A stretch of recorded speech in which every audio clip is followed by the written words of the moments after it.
morning, everyone.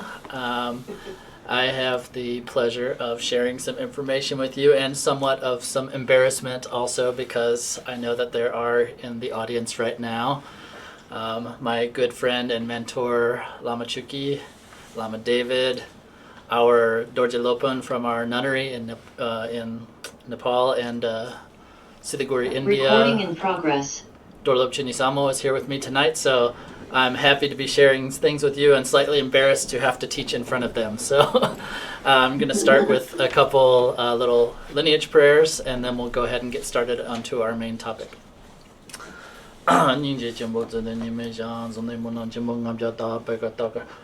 O tsintu jima to tu handamba tuji jina jaza lo chuku kundu zambo gomba ye dorji zenba karo dorji danshiri zinga parda jina de damaju da duzumji zochin jebe lama la zo de gane to karim jini bego yin de gunja gawa chita da nimo dunzi bebe na jabo kunjin chugi jabo la zo de jeje kunjin jorda jeje ter rime wazo yantro tu ter do Oso lonji nange ne jo baji me limbe chala zo de redon jamo june jena de ngomelo ne bobe terje dro londo juzo jamzo ngawancho me ban jambe ana zo je omen chuji yingi potan ne dusan sanje ko ngo ni dusan san ranzen chuko ngon don de be zawe la me chala zo de ne lo to ba jor jinjelo daso dro lo na chula jor ganda chuju Tongu Jidana, Deja Lama Java Gans, that in there to me, Chabana, Nimbardabota, the Rishi, like it under the Nujiki, drawn that the me can draw Kungi Draki Jikin, Jiniba, Tomjiki, the Dagi Chutento. All right, so for those of you who are new to Namchak, new to this kind of traditional thing, all of that was just a bunch of supplication kind of prayers to our lineage teachers, to my root teacher. All of that. It's a traditional thing that will happen at the beginning of most Dharma talks if you're in the Tibetan tradition, and I've been brought up in a very traditional manner, so I continue what my teachers have done. So the topic of tonight's talk is what is enlightenment? And I know that all of you read probably a lot of texts, listen to a lot of talks that talk about these ideas of liberation, enlightenment, Buddhahood, and a lot of those terms get used all the time, and I'm sometimes wondering, and in Dharma discussions with Dharma friends and fellow practitioners, I have noticed that there's a lot of, a lack of clarity about what those different terms signify, and that, liberation as a term, if you're reading a text or a sutra or a Dharma text, doesn't necessarily, but doesn't necessarily mean the same thing as so-called full enlightenment or Buddhahood, or the state of Buddhahood. And we use the word Buddha as significant, or as signifying a historical person or being who lived 2,600 years ago, but also as more of a state or a principle, or Buddha as a nature almost. And so there are different ways that we use these terms. So I just want to use tonight to kind of explore some of this terminology, talk about the different ways that those words are used, the different kind of levels of attainment that they might be speaking to, and even the different ways that one term might be used in different contexts. So we'll just start, because the main topic is what is enlightenment. And so people use that word very loosely, especially because we're coming from a Western tradition which has its own idea of the Enlightenment or something like that, Western philosophical concepts of enlightenment. But in a traditional Buddhist text, enlightenment generally refers to, the word in Tibetan is jangchup, means the full enlightenment of a Buddha, like becoming fully enlightened, becoming fully awakened. And that is somewhat different from the word liberation, and we'll talk about that in a minute, but let me just talk a little bit about what the word enlightenment or jangchup means in Tibetan. So the first syllable jang means purified or refined away, like you have purified or... So this is, I'm getting a little bit caught up in some terminological distinctions here, because we like to use the word refined a lot of times in our translation group to say that if there is something like you cannot purify a negative emotion, you can refine away a negative emotion, because if you purified a negative emotion, at the end you have a pure negative emotion. So we try to be careful about that kind of language. I know that that's maybe a little bit of an academic distinction, or maybe doesn't seem that meaningful to you, but we try to be careful with language when we're translating texts.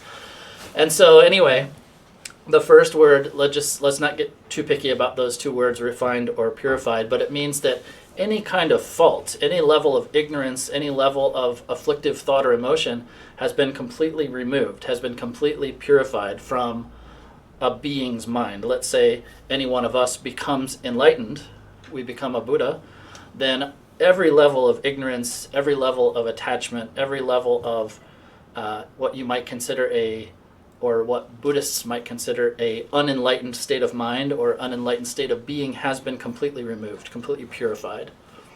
The second word, chup, means perfected or fully integrated or something like that. And so what that means is, from one perspective, now this word we can talk about in a couple different ways depending upon what direction you're talking about enlightenment from. Because in some levels in some levels of Buddhist talk, we will talk about enlightenment or the qualities of enlightenment as something that you didn't have before and that through practicing a path develop newly. But on more advanced Buddhist teachings, if you're speaking strictly, I'm not going to get too into the weeds with this, but we talk about how the Buddha taught three kind of sets of teachings. We say he turned the wheel of dharma 3 times. And so the first is mainly what you would consider the teachings that are most popularly practiced in the Theravada traditions these days. So the teachings on the Four Noble Truths, the 12 links of dependent origination. And then the second are teachings about the absence of any inherent existence. We call it the teachings on emptiness, the perfection of wisdom, sutras, and so forth. The third set of teachings are about primarily, not only about, but largely about Buddha nature.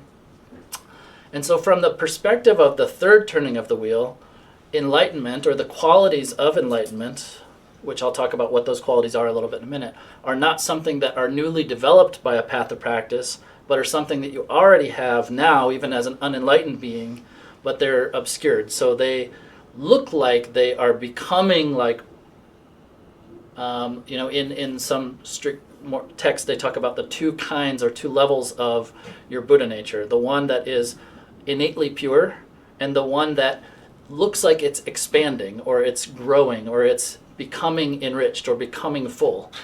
But I say it looks like it is because they're already there. It's like if you see the clouds moving away from the sun, it looks like the power of the sun is growing, but the sun is just the sun. The sun was just as powerful as it was with or without the clouds. But when the clouds are removed or cleared away, it looks like the sun got stronger.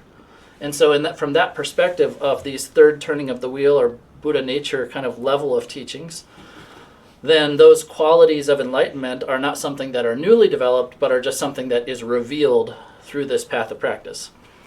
So those qualities of enlightenment are, we often talk about kayas and wisdoms, or kayas and, we don't love the word wisdom actually, it's quite a loaded term. So we use the word timeless awareness, timeless knowing, primordial wisdom. There are a lot of different words that we might use to indicate that.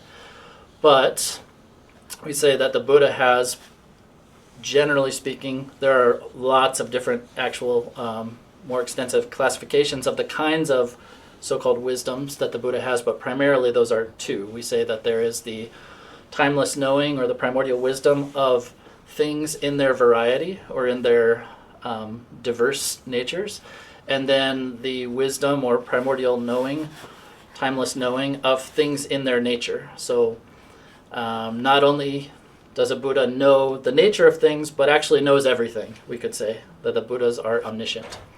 So if you become enlightened, you have removed all of these faulty states. Like right now, we might say, I'm ignorant of not only my true nature, I'm ignorant of a lot of things. I don't know what David's thinking right now. I don't know, all kinds of things. So I not only know those things, but I know the innermost nature of everything, like the emptiness nature of everything.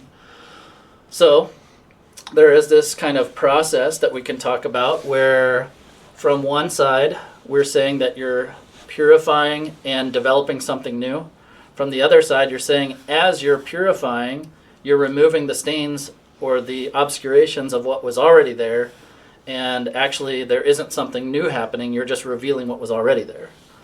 So, it's more fun to think that way. It's more fun to think that we already have all of those, enlightened qualities. We already have that level of wisdom or, enlightened kind of awareness. And that is our true nature. And when you go into deeper Buddhist teachings, that is the perspective from which they speak all the time. But often when Khenpo Rinpoche is teaching, he likes to speak progressively. Khenpo Rinpoche, Namchak Khenpo Rinpoche, sorry, I just threw that out there as if you know who he is. He's one of my closest teachers and one of the main teachers of the Namchak Foundation and AWAM.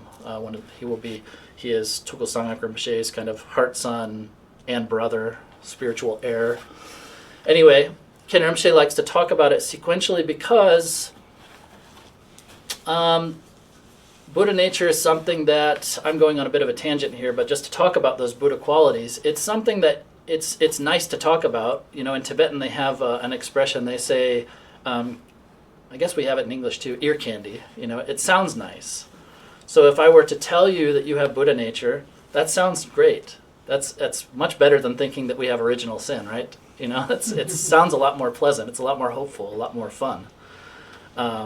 Maybe a little bit more encouraging. But it is through practicing this kind of sequences of the path that you'll start to understand experientially that you have Buddha nature. And then it's not just an idea. It's not just some nice, fun words.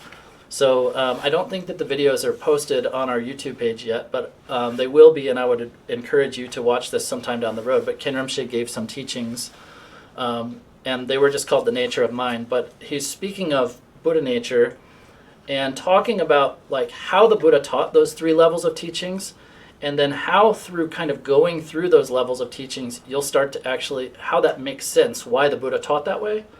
And I'll just give you the 5-minute brief overview of what Khenpo Rinpoche taught in 3 days, or 2.5 days, is that kind of like this. Like if you're starting off as a person who is just in a state of suffering, like you're heavy, you're burdened by your suffering, then it's hard to start to see something very subtle within you. Like you're experiencing a very coarse state of mind. Anger, desire, all of your emotions are so turbulent and so strong that it's hard to even get a sense of some very profound, deep, kind of still, wise, there are a lot of like ways that we could talk about Buddha nature, that there is this innate wisdom, innate compassion, clarity, stillness, something like that are innate to this Buddha nature. So it's hard to even believe that you might have that, let alone recognize it in that state of mind.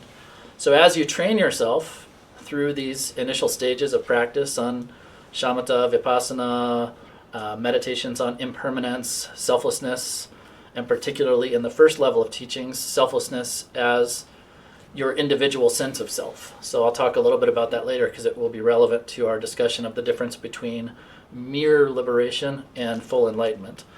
But so as you kind of go through those sequences of practice, you start to have less of an intense, maybe grasping towards your sense of self. That makes your experience of your emotions maybe a little bit less intense, a little bit more, you can start to settle into this more calm and peaceful state of being.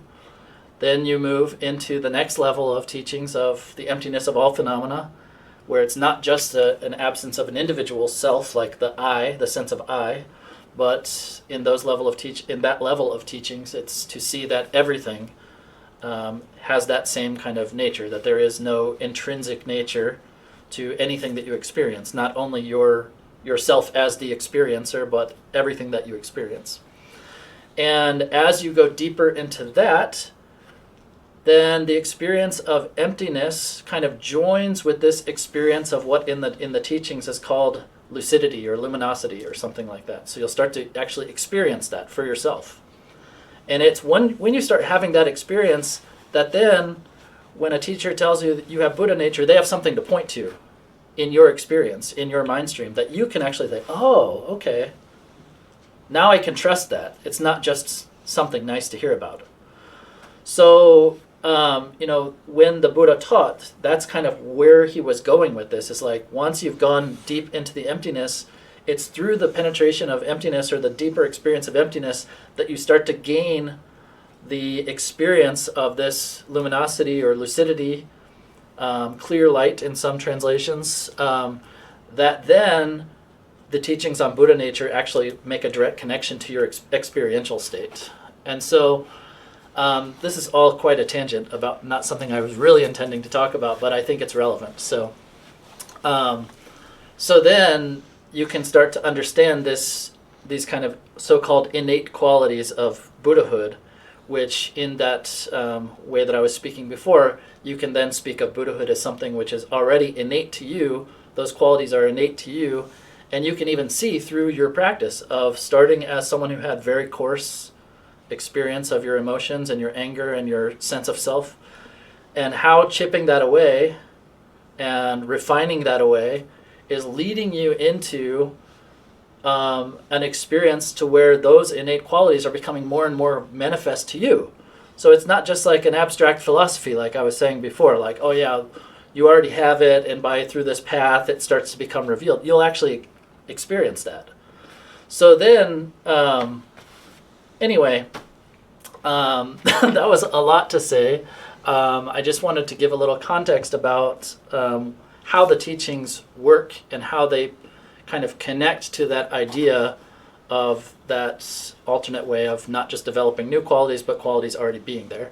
So that was the 5-minute pitch to tell you that you should watch this very long, probably 2.5 day teaching of Ken Rinpoche's on the nature of mind, which explains what I just explained in much better terms, or much more clear and extensive manner. So, enlightenment then. So we can talk about how I just broke down the word enlightenment, and I was saying that enlightenment essentially is the enlightenment of a Buddha when we're using those terms.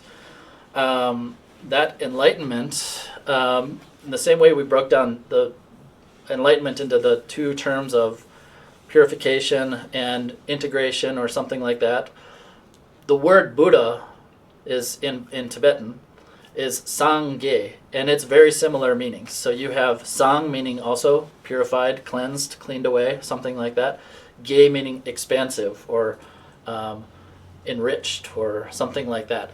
And so it's the same kind of meaning, like purified all faults, manifested all qualities, something like that. So, why are we talking about that? So from one perspective, we're talking about that because in Buddhism, particularly in Mahayana Buddhism, we always talk about how enlightenment is the goal. And we talk about this idea of bodhichitta, or the mind of enlightenment. So bodhichitta means mind of enlightenment. And the mind of enlightenment is a mind that wishes, it has two aspects. So wishes to free all beings from suffering and bring them to the state of perfect enlightenment. So if we don't know what the state of perfect enlightenment is, then our idea of bringing all sentient beings to that state of enlightenment is pretty vague. And so that's another one of the reasons why I wanted to talk about this topic tonight. Because the qualities of a fully enlightened Buddha and the qualities of a person who has merely overcome their sense of self are like night and day different. At least the way they're talked about in the traditional texts, in the sutras and so forth. That a Buddha's ability to help others is much greater than someone who has merely, I say merely, and I don't mean to say that in any kind of denigrating way. Anyone who's made it to that level of attainment is like, wow, like really worthy of our honor and respect. And, but it's still our goal in Mahayana Buddhism is always, or we're always taught that we should aim for complete enlightenment and not this so-called mere liberation. So let me tell you what this so-called mere liberation is to show that contrast. So I was mentioning before that there are these two kinds of selflessness, or two ideas of, they're essentially in certain teachings they will call them both kinds of emptiness. And some traditions will argue and say that it's not emptiness and that's something else, but let's not get into that. Sorry, I'm looking at David because he knows what I'm talking about when we get into the weeds. So, essentially, if you are only meditating, if your path of practice is one of only meditating on overcoming or eliminating the false idea or the imagined idea that you have a singular, permanent, and independently existing self, an I, and you overcome that completely, but you don't strive to understand the nature of all phenomena in the same way, then you will attain liberation. And so in the Theravada teachings, that means you become an arhat. That is a word that is quite common in all Buddhist texts. You'll see the word arhat quite a bit. And what that refers to is someone who has completely overcome they have, through their path of practice, completely overcome self-grasping. And self-grasping being this is a complicated term, but we have the self of persons, or an individual self, and the self or self-identity, you might want to say, of phenomena. And so the way that the Theravada schools talk about that state of liberation is basically, imagine that you have spent since beginningless time, countless lifetimes in a cycle of unenlightened existence, which is, described as kind of like a water wheel. Sometimes you go up into better states of existence, sometimes you fall back down, but no matter how you look at it, according to Buddhism, those are all states of suffering, And at a certain point, you become an arhat. At some point, as you are an arhat, at the time that you die, they say that there is any more continuity of your consciousness, that it's like a candle that's been blown out. So essentially, your existence is gone completely. There's no more suffering. That's the good thing for them. But your continuity of consciousness also ceases. So that is according to the Theravada tradition in their own texts.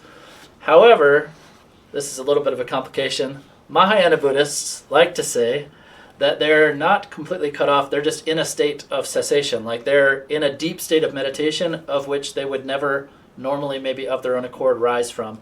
But we like to say, that the Buddhas will kind of stir them from their meditation and say, you're not done yet, you still have more work to do, and then they'll start practicing in the Mahayana tradition. That's what we say. Regardless, it is a state of deep realization, but it is a state which still has, this gets into the weeds too, less capacity to work or to help others than a Buddha. If I were to go into the details of that, there are all of these something like 5 or 6 causes of the lack of knowledge which make them less capable to work than a fully enlightened Buddha, and that they don't have the knowledge of their abilities in terms of their clairvoyant powers and things like that are lesser. Let's not get into that. There's a story in one of the sutras where Shariputra was going to ordain one person wanted to seek ordination, and he said, no, you don't have the merit, or you haven't done anything good to deserve it, something like that. And that sounds judgmental. It's not. This is a different kind of context. But anyway, the Buddha then comes in, he's like, no, you were wrong. You didn't understand that in his past life he had done this and that. It's a long story, but anyway, maybe that's not a very relevant conversation right now. However, the point is that the level of wisdom that you gain merely through realizing your selflessness helps you overcome your suffering, but is less powerful in terms of what that could be of benefit for others. So the difference in the realization is, like I said before, you're only striving, because in their teachings they mainly only emphasize overcoming your experience of a truly existing personal self. And that's not the whole story. I'm not going to get into the details because it gets very complicated about coarse form versus partless particles and all this kind of stuff. It actually, if you get into some of the Madhyamaka, middle way literature and so forth, it gets very, very complicated, very subtle distinctions about these things. So, There are also some discussions at some point where they say, okay, if you realize the selflessness of yourself and the selflessness of one thing, or the emptiness, you could say, of one thing is the same as the emptiness of everything, why wouldn't someone who realized the selflessness of their individual self realize the selflessness of everything? And the answer to that is because they don't try. It's not part of their goal. It's not part of their mission. It's not part of what they're taught. So it's like you could if you tried, but if your goal is just to overcome your own suffering, then you're not going to try. If your goal, and if your instructions from your teachers are only in that way. So from the very beginning in the Mahayana Buddhist tradition, there is a emphasis on, for one, that every practice that we do is kind of for the benefit of others, and that our goal is to attain enlightenment for the sake of others, and that when we're practicing these teachings on selflessness and emptiness, that we're trying to see that in everything. So because we have that already, as the basis of where we're starting with these teachings about selflessness and emptiness, then once we start to see the selflessness or emptiness of one thing, then we easily can start to, apply that or see that in other things. But if you never received that instruction and that wasn't your intention, then seeing it in one thing isn't necessarily going to translate to everything else. That's what is talked about in the text. So now let's get back to terminology. What does this mean? Sometimes you'll see the word liberation. And often when they say the word liberation, this is what they mean. You are no longer going to take birth in samsara, basically. So once again, some of you may not be as keen on or as fully indoctrinated into the idea of past and future lives. So there is a certain state, you're certainly there once you've reached this state of arhatship, this full realization of selflessness, of personal selflessness. But even before that, in the Mahayana levels, there's a state of non-return, that you will not take birth in samsara again. You won't fall back. But, as I said before, there is still further you could go forward. Like, you're not going to fall back, but you could stagnate there if you were only seeking that level. So, liberation, usually that term, at least in common Buddhist terms. There are other teachings, Mahamudra Dzogchen, they use the word liberation. It might mean something else. We're not getting into that right now. General terms, liberation means that. Also, nirvana, the word nirvana, so also a related term here, generally could also mean that, just that liberation. However, we talk about great liberation. Sometimes we use the term non-abiding liberation. And so those refer to the full enlightenment of a Buddha.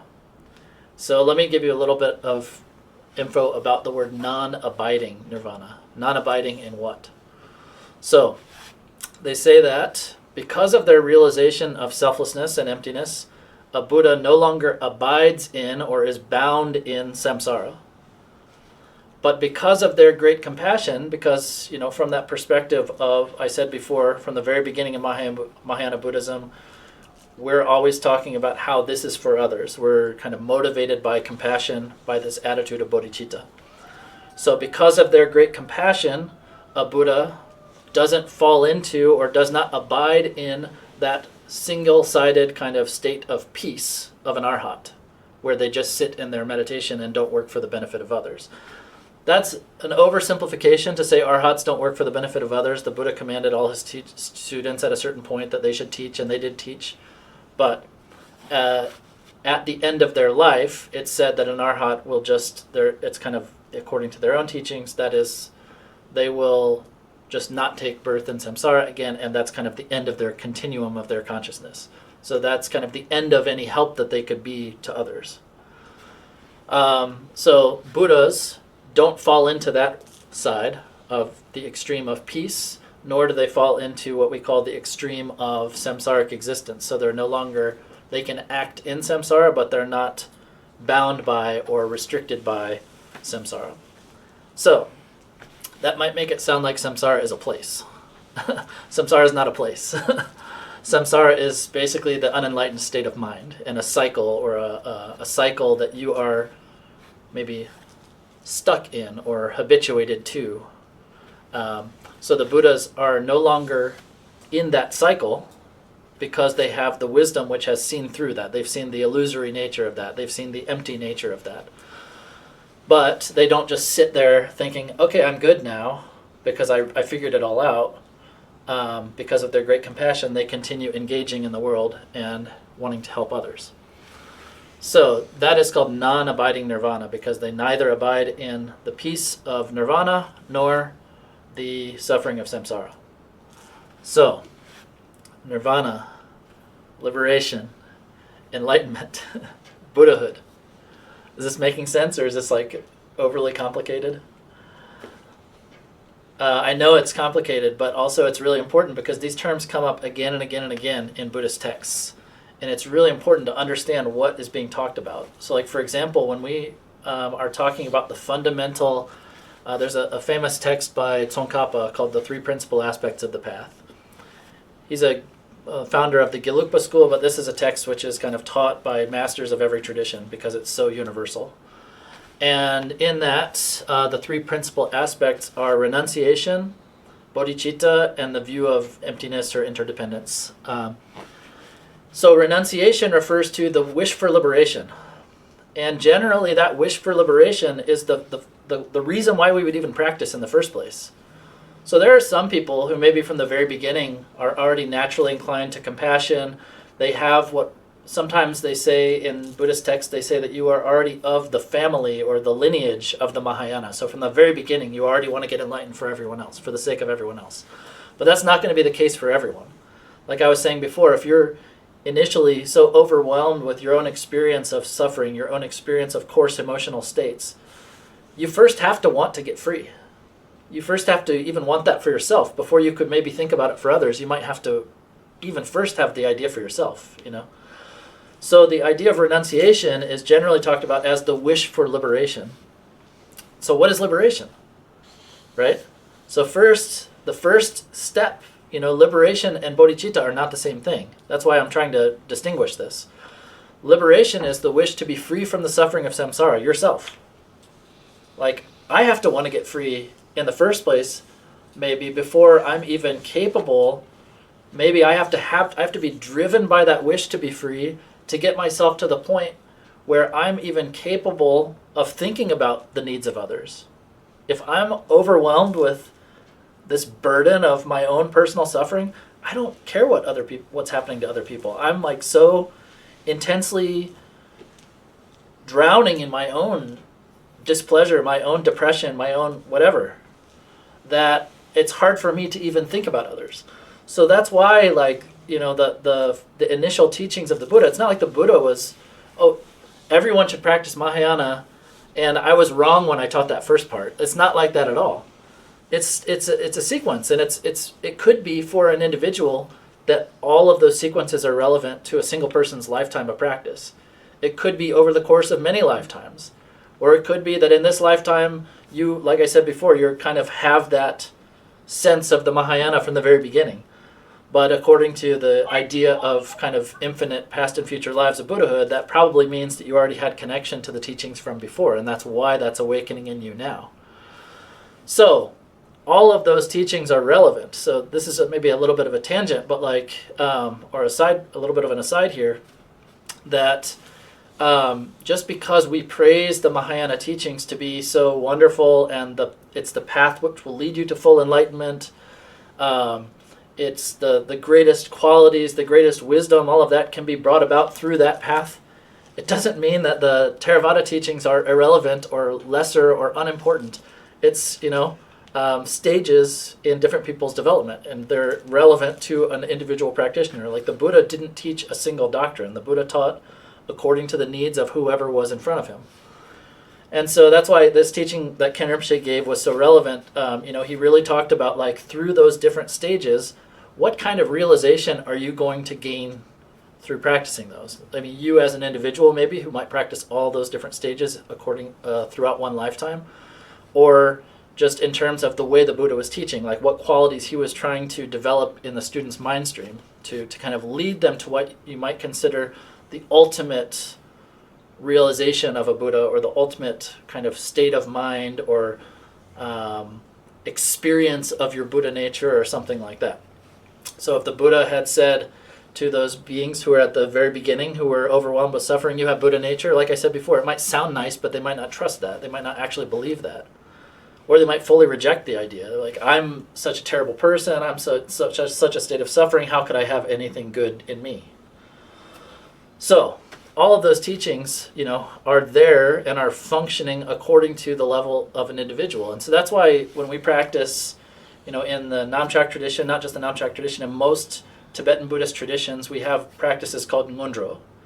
And in the ngondro, we start with something called the 4 thoughts that turn the mind. Those 4 thoughts that turn the mind are essentially Theravada level teachings. They are there to kind of convince you that you should want to get enlightened, to help you to get that sense of renunciation. And so once you have that renunciation, and once you start to, that's what's going to drive you forward in the path. Like without that wish for liberation, you're not even going to start taking steps towards developing any of these qualities. And until you start working, maybe as a person who is experiencing a lot of suffering, until you start working on those practices and starting to gain some relief from your own suffering, you might not be able to think about this idea of bodhichitta, of wishing for the enlightenment of others. So, it's great to praise the Mahayana and talk about how great all of this is, but just want to reinforce the point that horses for courses or whatever, they're all equally relevant according to where you are in your own personal development.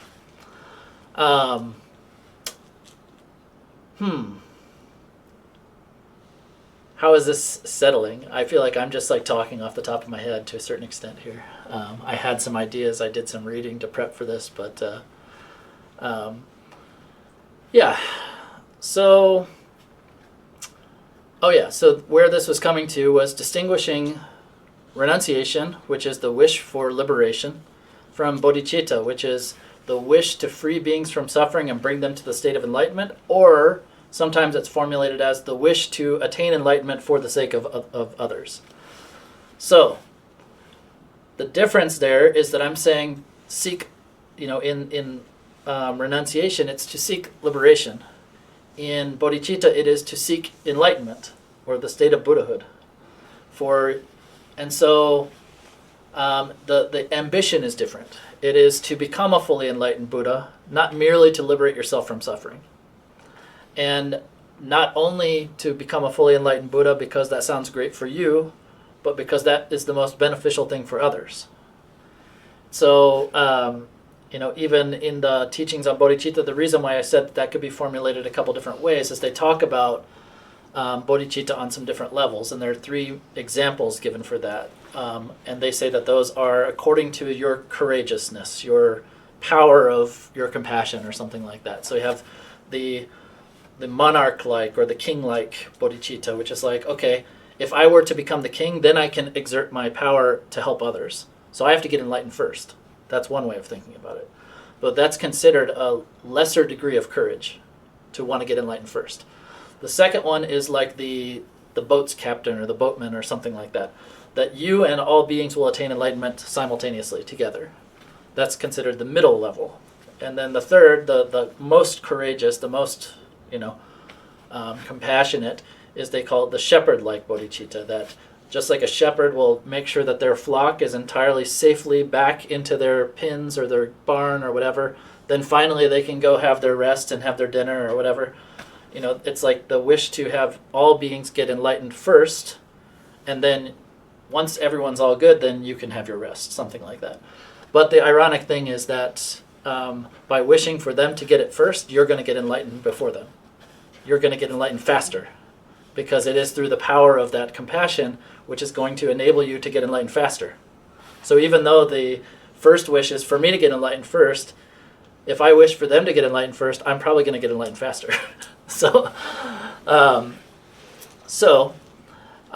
When we're talking about bodhicitta, we're not talking about I want to be free from my own suffering for the sake of others. It is that I want to become a fully enlightened Buddha for the sake of others. Or, to put it the other way, I want to free all beings from suffering and bring them all to the state of enlightenment, not merely to the state of personal liberation from suffering. So, those are the main distinctions that I really wanted to emphasize tonight.